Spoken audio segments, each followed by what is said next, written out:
Do not buy 12 Tribes on Earth hair growth oil and hair magic elixir unless you want super healthy, gorgeous hair that grows.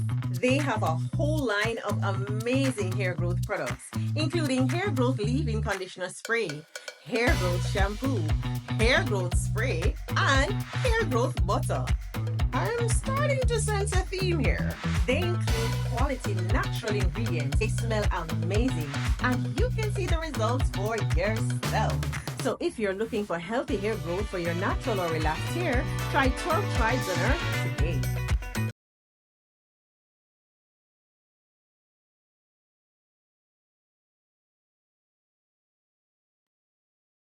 Ladies and gentlemen, last night I had this story, and I didn't do it because I was kind of wiped out from everything I had to deal with yesterday.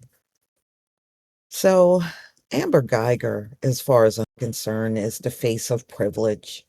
You walked in someone's home, you unalive them, and you get a little meager 10-year sentence. Now, if it was the average citizen, especially in our community, there's no way you would have gotten 10 years.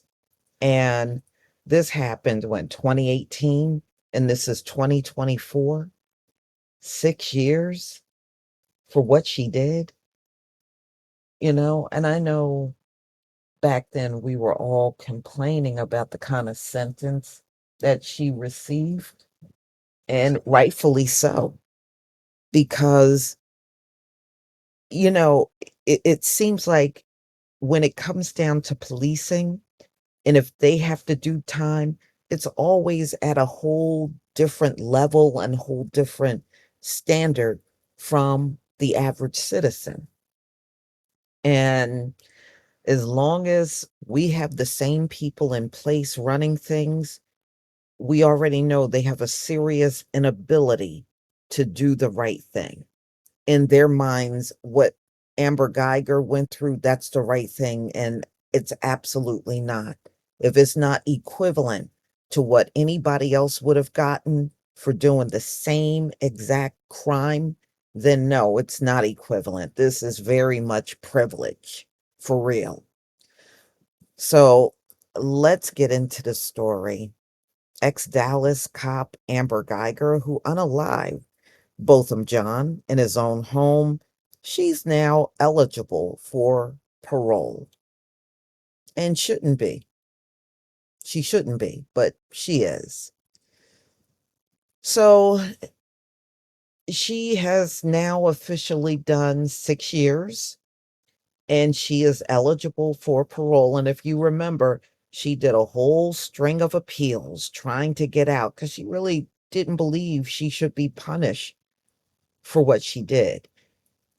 And, they're still on this story about her mistaking his apartment for hers. And you're a cop and you're supposed to be familiar with your surroundings. And you could not register that you got off the elevator on the wrong floor. See, I mean, this whole story I never bought, and I'm still not buying it.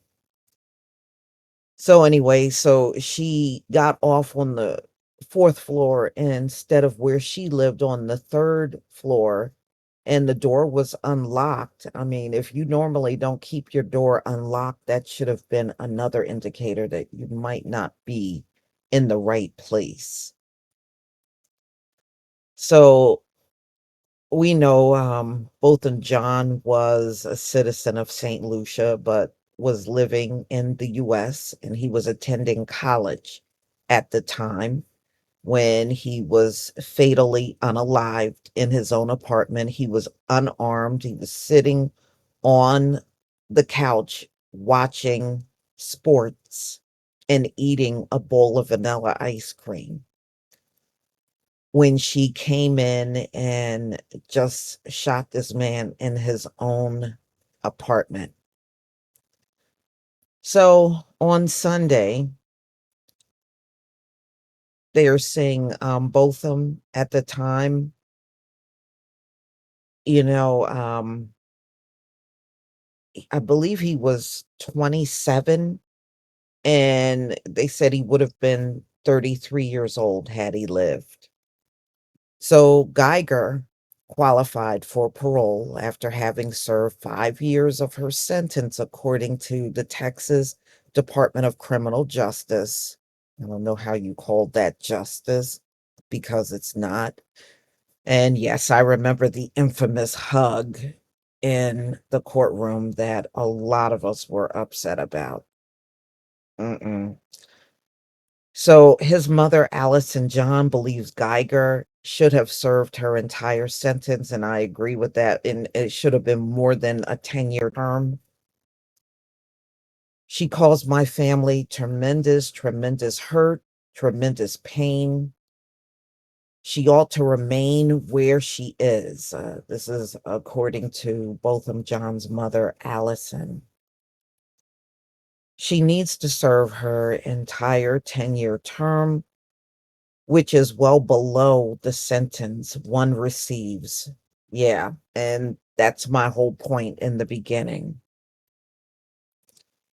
So she took the life of an innocent man that wasn't doing anything but chilling out in his apartment.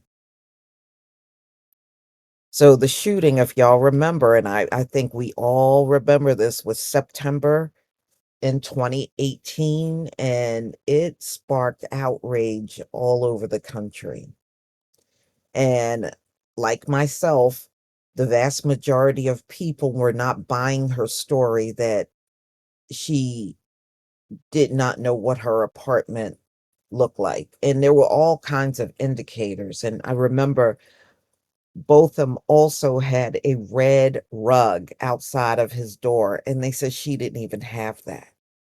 So, I mean, you couldn't piece together that you weren't in the right place and you're a cop. So anyway, at the time, Geiger told authorities she confused Botham's apartment for her own. And if y'all remember, she was out in the hallway pacing back and forth, talking to somebody. Didn't call an ambulance. Y'all might remember. And she literally let him bleed out on the floor. She didn't try to resuscitate him. She was just concerned for herself. And we heard her screaming on the phone, pacing back and forth, and only concerned for herself. I'm going to lose my job. Y'all remember that? Because I played that recording. In fact, I should still have the video. I never did get rid of it. And she was concerned for no one but herself. She had no concern for Botham, who was lying on the ground and bleeding out. She didn't care about him at all. It took another cop, it was, I believe it was a brother, that came in there and started working on Botham, while Amber Geiger did absolutely nothing but whine on the phone about herself. And that act alone should have tripled her sentence behind bars, as far as I'm concerned.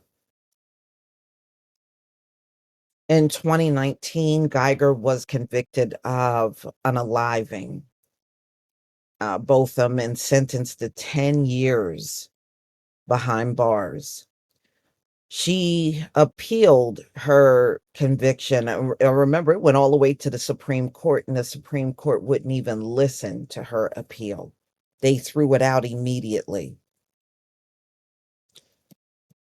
Former parole officer, University of Texas, Arlington professor Zarita Hall explained to CBS News what happens when she goes before the parole board. She said there's a panel of people, which we already know. They will ask her questions about how she has changed and what she thinks about all these things, Hall said, adding that there's a chance that Geiger may not appear in person. Well, the bottom line is, if a panel is going to ask her questions, and how she changed, the fact that she did all of those appeals, Amber Geiger is not interested in changing. She's not at all, you know? And if you remember, they hid her out for a long time before she had to appear for trial. That's the only we saw what she looked like prior to the trial, but the time leading up to the trial, they kept her well hidden. And if you remember, they tried to get the case moved to another county. I mean, they went above and beyond to try to protect Amber Guyger, and nobody's ever going to forget that. Again, that is privilege right there. Paul said letters from Botham's family could be considered during the hearing. They're not going to pay attention to those letters. They're Amber Guyger, she's getting out, y'all. What the family wrote, they didn't care about how the family felt when they gave her that little meager 10-year sentence. And they're not going to care about letters from the family during parole. Trust me. They already set the stage to not care. So Hall goes on to say this man was unalive. He was taken out in his own home. So I would imagine letters of support for her staying behind bars would probably be pouring in. Yeah, it's going to pour in, but y'all going to ignore it. After all, it is Texas, y'all. It's not exactly like they got a track record of being fair in that state. They don't have such a track record, just like the rest of the country don't have such a thing. And it doesn't matter. It doesn't matter if thousands or even millions of people write in. They're going to let Amber Guyger go. Just be prepared to hear about her release. It's coming, y'all. Please leave your comment and subscribe. Don't forget to hit on the notification bell, and I'll see you on the next video. Peace, family.